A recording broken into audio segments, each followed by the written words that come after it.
Bermuda triangle पर ship और aircraft mysteriously गायब हो जाने की बात आप बहुत ही पहले से जानते हैं, लेकिन आपको जानकर हैरानी होगी कि बर्मुडा ट्रायंगल की शक्ति सिर्फ धरती तक ही सीमित नहीं है, बल्कि स्पेस में भी इस ट्रायंगल की शक्ति का असर है। इस ट्रायंगल के ऊपर स्थित स्पेस रीजन में कोई भी स्पेसक्राफ्ट या सैटेलाइट काम नहीं करता है। इसके पीछे की वजह क्या है वो हम आपको आज की इस वीडियो में बताने वाले हैं। बहुत ही कम लोगों को ये जानकारी होगी कि बर्मुडा ट्रायंगल के ऊपर स्थित स्पेस में अनयूजुअल पावर मौजूद है, जिस वजह से इस रीजन में पहुंचने के बाद स्पेसक्राफ्ट और सैटेलाइट काम करना बंद कर देता है। स्पेस में इस रीजन को the Bermuda triangle of space या साउथ अटलांटिक एनोमली के नाम से जाना जाता है। अच्छी बात यह है कि साइंटिस्ट साउथ अटलांटिक एनोमली की मिस्ट्री का पता लगाने में कामयाब हो चुके हैं। साउथ अटलांटिक एनोमली के एरिया की बात करें तो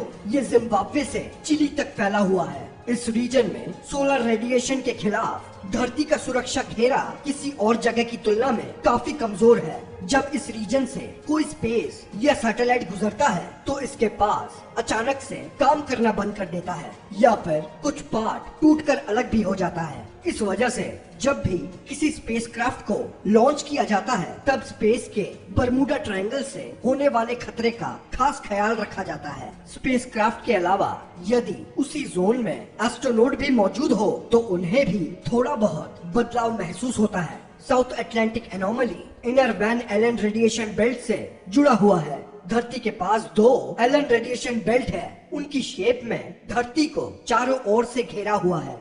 धरती के मैग्नेटिक फील्ड की वजह से ये बेल्ट अपनी जगह पर स्थित है। साउथ अटलांटिक एनोमली यानी स्पेस के बर्मुडा ट्रायंगल रीजन में धरती का मैग्नेटिक फील्ड काफी कमजोर है। मैग्नेटिक फील्ड कमजोर होने की वजह से Allen radiation belt sun radiation को रोक नहीं पाता है और हार्मफुल रेडिएशन धरती के लगभग 200 किलोमीटर करीब आ जाता है, जबकि सामान्य तौर पर एलन रेडिएशन बेल्ट धरती के सरफेस से 1000 से 60,000 किलोमीटर की ऊंचाई पर स्थित रहता है। सोलर रेडिएशन के इतने करीब जाने की वजह से स्पेस के इस रीजन में एनर्जेटिक पावर का प्रभाव काफी ज्यादा बन जाता है। इस रीजन में एनर्जेटिक पार्टिकल कैसे ज्यादा बढ़ जाने से स्पेसक्राफ्ट को अजीबोगरीब स्थिति का सामना करना पड़ता है। ऐसी कंडीशन में स्पेसक्राफ्ट पर प्रोटॉन की बौछार होने लगती है। ये प्रोटॉन स्पेसक्राफ्ट के पूरे इलेक्ट्रॉनिक सिस्टम को प्रभावित करता है। इस वजह से कई बार इस रीजन से गुजरने वाले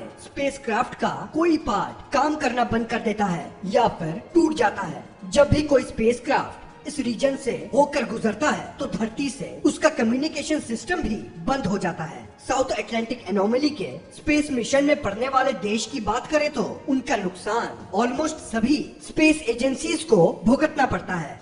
2016 में जापान द्वारा लॉन्च किए गए उनके एक सैटेलाइट एडोमी साउथ अटलांटिक एनोमली की वजह से क्रैश कर गया था। लॉन्च के 1 महीने बाद ही एडोमी टुकड़ों में बिखरकर वापस धरती पर आ गिरा। जब उसके क्रैश होने का पीछे का कारण पता चला तो ये पता चला कि सभी उस रीजन की वजह से हुआ है। साउथ अटलांटिक एनोमली में इसी साल जब मार्शल पैसिव रेंज को लॉन्च किया गया तब इस बात का खास ख्याल रखा गया कि रोवर को स्पेस के बर्मुडा ट्रायंगल से गुजरना ना पड़े। इस रीजन में दाखिल होने से पहले ही टेलीस्कोप के सभी इक्विपमेंट्स को सेफ मोड में डाल दिया जाता है और फिर जब टेलीस्कोप इंजन से बाहर निकलता है तभी कुछ मिनट दोबारा से वर्तमान में आ जाता है। यदि इक्विपमेंट्स को सेफ मोड में नहीं डाला जाए तो ये भी उस रीजन में जाकर डिस्ट्रॉय हो जाएंगे। तो स्पेस की इस बर्मुडा ट्रायंगल के बारे में आपका क्या कहना है? अगर ये वीडियो आपको अच्छी लगी हो तो प्लीज लाइक करें और शेयर करें और हमारे इस चैनल को सब्सक्राइब करना ना भूलें।